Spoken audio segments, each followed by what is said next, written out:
Alan, can you hear us all right? Gotcha. Got me. All right. We are now joined by Alan Gustafson today, the race winning crew chief for the number 9 Napa Auto Parts Chevrolet.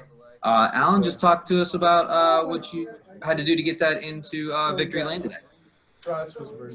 Yeah, just obviously the preparation of the shop's a big deal, and I appreciate everybody at HMS Racing, doing a great job and getting the car ready and in great position to go and try to win the race. So for us, it was about executing, putting ourselves in position, and yeah, the car was great off the truck, and Chase is a phenomenal road racer and adapted really quickly, and it really went well for us today. Super happy about it. Okay, we'll go to questions from the media now. Jim Utter, go ahead and kick it off. Congrats, Alan. Chase has 8 career wins now, 4 of them on road courses, 2 at Watkins Glen and 2 unique tracks at the Roval, and then this one, which was new to everybody, basically. You mentioned him as a road racer. What have you discovered in the races working with him that seems to make him to adapt so well in these races? He's really good.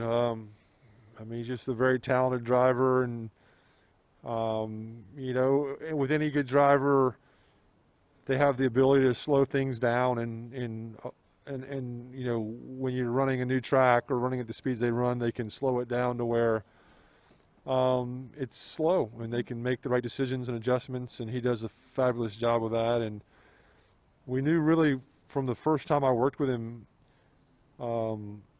at a road course, I knew he was really good and just needed some experience and needed to understand the cars. And I've mentioned this before. We went to a Watkins Glen test his rookie year, and we were able to find some things that he really liked in the cars. And ever since, we've been able to improve on that. But yeah, he's a tremendous talent. I think he's a world-class, race car driver, certainly a world-class road racer, and just did an amazing job. It's a daunting task, I'm sure, to come here and not know anything about driving the track. You can drive the simulators all you want, but you still to understand this tire and the grip it's going to have on this surface when it's 100 degrees outside and traffic's around you and all the above is a very difficult thing to do. So he did a great job, and yeah, a lot of kudos to him. I wondered if you could just compare a little bit, if you remember, the preparation that you did going into the first race at the Roval compared to what you had to do going into this race. Well, the first Roval race, we had a test, and I know there was I can't remember the exact sequence, but there was a few tests leading up to it, and there were split test days. And I know the first time we were there, it was us in the 48, and they were changing configurations and bus stops and chicanes, and just a lot of time at the Roval. So I think we were much more ready for the Roval and prepared. But really, all I want to say all, that's not true, but a lot of that effort was able to be used, for here, right? And we could use a lot of that information and apply a lot of that to this place. They're not, distinctly different. They are different for sure, more the grip in the track than I think anything. But yeah, so the Roval, there was tons of testing and tons of build up to it, and we knew everything from the gearing to the braking, to the handling on the car. And here, you're making some pretty big assumptions on getting that all perfect. Thank you very much. Sure, thank you. Okay, next up, let's go to Luis Torres. Go ahead, Luis. Yeah, Alan, congrats on the win. How does it feel to get that win at Daytona, considering it's been a track that's kind of eluded you from a points-paying race perspective? And just describe how much of determination he has on those road courses, which has proven to be very successful to you guys as of late. Yeah, I mean, it's, winning here at Daytona is a big deal. I think it's a big deal for everybody. It's certainly a really big deal for me. I've been trying to do it for a long time and have been really, really close. And, the super speedways are just, there's just so much randomness or circumstantial things that go into that. It's tough, and we haven't been able to put all that together correctly. We've been really close, but haven't been able to do it. So it's nice to come here and win at the road course. And I've come here since I was and watched races on this road course since I was probably 4 years old. So this is really why I started my racing career, was more road racing than it was stock car racing. So it's cool for me. And yeah, again, his abilities, amazing. And I think, his record speaks for itself. He's the best guy in the series when we go and turn left and right. So he does an incredible job, and he's just really good at it, and he's phenomenal. So it's nice to be able to come to a track and have the team support, and then have the best driver on the grid, climbing in your cars. So that's an exciting thing. Thank you, and best of luck on the Dover doubleheader. Thank you. Okay, next up we'll go to Mark Garrow. Go ahead, Mark. Congratulations, Alan, on a big win. You win early, and it takes pressure off. You're in the playoff. Does late season wins help kind of build momentum for the playoffs, and how important are wins later in the regular season heading into the playoff? Yeah, they're all important. I mean, I think, you alluded to some of the, particular things, when you win early. It's, you slot yourself in, obviously, and there's some value to that. And then when you win late, then there's some value to that momentum. But, we've all seen these races. We know that you're going to have to win and win often to be the champion. It's not going to be some situation where you're going to run, 5th to 10th and make it. You're going to have to go and win and compete with the 11 and the 4 and those guys on a regular basis and win. So it's important for us to do that, and we've kind of our form slipped, obviously, the last couple months, and it's important for us to get our form back. And this is obviously a step in the right direction. It's a very specific discipline of racing, but there's still a road course left. So yeah, it's good. Anytime you win's good. The bonus points are good. The momentum's good. The morale's good. I mean, I've never found an ill effect of winning in my career.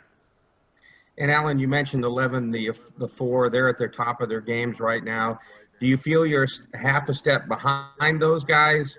Early in the season, you seem to have as much speed as they did, and now maybe, or do you feel like it's just a matter of putting it together? You still have the speed, still have what it takes to run with those guys?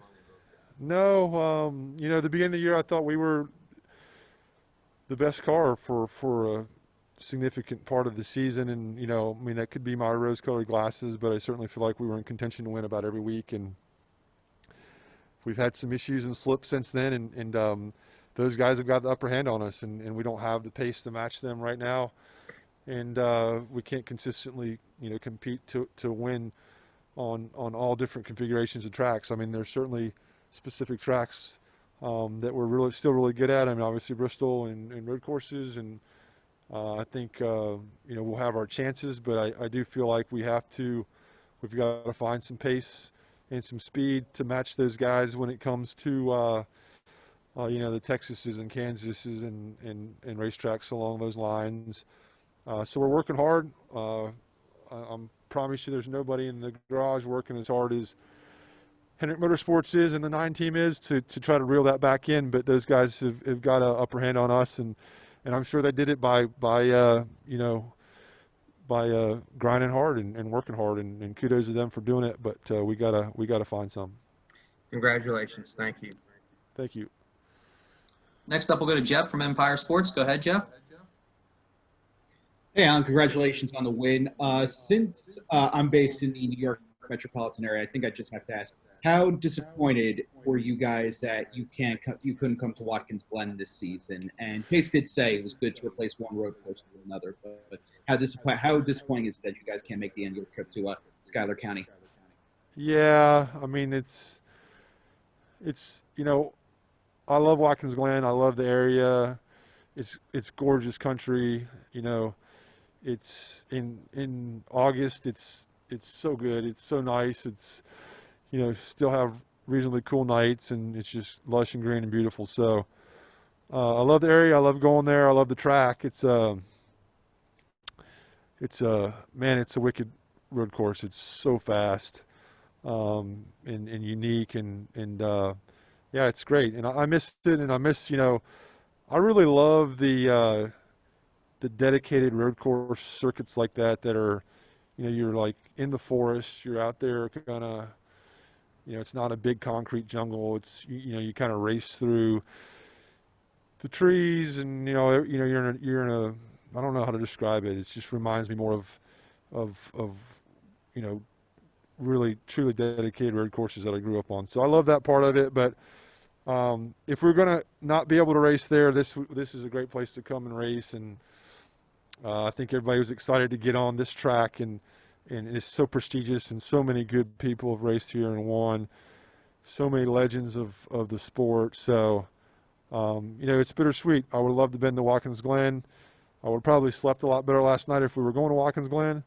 But it was also a great challenge to come here, and you know, Daytona's, it's my home. It's you know, really what got me started in this sport. So any chance to come here and race is great, and certainly to win. Awesome. Glad it panned out well. Congratulations, Alan. Thank you. Good luck. Thank you. Next up, we'll go to Zack Sterlino. Go ahead, Zack. Alan, congrats on this. Two questions for you. The first one, you noted earlier that your career started in road racing. Do you think that has helped you as a crew chief set up cars for Chase especially? Yeah, I don't think it hurts. Yeah, I've always had a love for it, and you know, my best friends growing up still road race. I mean, they have a shop here, and have raced at the highest level in 24 hours, and been very successful and won. And yeah, a lot of my roots are there, and it's always been, it's something I've really enjoyed and loved. And you know, anytime you enjoy something, I mean, it's a huge benefit. You know, the cars we raced back then don't have anything to do with what we race now, but I think just embracing it and enjoying it and seeing the you know, positive side of it, and all that helps. And I've always enjoyed road racing and enjoyed the challenge, and you know, I think that certainly that helps when it comes to having to go do it and execute it. You seemingly go from one strong suit to another here. Dover has historically been a great place for you and Chase. How significant will it be for you guys to go in there and get good runs on a doubleheader weekend, and how much does a win today help start the week on a positive note? Yeah, it helps for sure. And you're right. It's you know, Dover's another really strong track for us. Statistically, it's, you know, certainly got to be one of the best that we run at, and I'm looking forward to getting there. It's a lot of fun too. It's certainly a different challenge and very unique. Yeah, I mean, we need to be able to go and win there. You know, we need to be able to contend to win. It's that time of year, you know. There's just no. We got to be able to go everywhere and contend to win, and certainly we're going to go to Dover and do everything we can to put ourselves in position to win. And I'm looking forward to going there and seeing what we've got. And like I said, we're working hard to improve our oval track stuff, and you know, certainly that's a little different configuration with the aero package, but yeah, we're pushing hard, and we're excited to go. And my expectation is, you know, we want to be able to go there and win. Thanks very much. Congrats again. Thank you. Okay, next we'll go to Stephen Connolly. Go ahead, Stephen. Alan, kind of following up on Zach's question in regards to heading to Dover, this will be the third doubleheader that we've had this season for a weekend. Is Dover going to be the biggest challenge as far as doubleheaders? And second part of that, is there a little bit of chip on your guys' shoulders, knowing that the last race you ran there, you only completed 8 laps? Yeah. Yeah, I think you've always got to have kind of a chip on your shoulder. You got to find some way to motivate yourself and keep pushing yourself. And so, yeah, we're ready to go. And Dover is going to be the most difficult doubleheader on the equipment for sure. to run the cars there. That's a very violent track. I don't think that, TV doesn't do it justice, or watching the race doesn't do it justice. It's the loading and the bumps into three and the violence the car takes, all the components on the car. They are just getting punished lap after lap after lap after lap. So this is going to be the most difficult doubleheader as far as equipment goes, for sure. The doubleheaders they're not easy. It's tight schedules and a lot of long hours, and I guess if you're in the 4 Rodney's place, it looked pretty easy last weekend, but it wasn't easy for us, for sure. And how have your guys handled those doubleheaders? It's just a lot of hard work. You got to prep the cars, and you've got to have a good game plan on what you're going to switch out and how you're going to switch it out, and it's from the time the race is over to the time the garage is closed to the time we put the car on the grid. It's nonstop. It's just full gas. There's very few people there to support it, and you're trying to debrief, you're trying to get a game plan, and it's a lot of work. Thanks, Alan. Yep. Thank you. And we'll take our final question from Bozzy. Go ahead, Bozzy. Hello, Alan. Considering your previous sports car experience and the next-gen car that's coming up with a lot of sports car elements with aluminum uprights, individual things like individual toe links and such, do you see the next-gen car being more suited for road courses or possibly street circuits than, say, ovals like traditionally we've seen? Yeah, for sure. Yeah, I'm curious. I think the car is more suited for road course racing and more suited for street course racing, and with the way the underbody is and the aerodynamic setup of the car and it being symmetrical. I worry about it at Dover. I don't think it'll have any issue road racing. I think it'll be very V8 supercar-esque in my opinion. But when you go slam that thing around in Dover, that's aluminum wheels, and the rest of it is where that car is really going to get put to a pretty significant test. Like I was saying earlier, there's nothing like Dover. There's period. That's it. There's no place in the world like that. There's no place that loads like that. There's nothing like that, and it's a test for sure. Do you see with the wheels growing bigger, and I'm assuming the rotors are going to grow bigger and possibly bigger calipers, do you see that helping out on certain courses? Yeah, I think the cars will be faster. If you got better brakes, I think you'll be faster. Road racing where you use a lot of brakes, and Martinsville and places like that. But that we won't use much brake at the intermediates or high speed ovals, so probably won't impact that.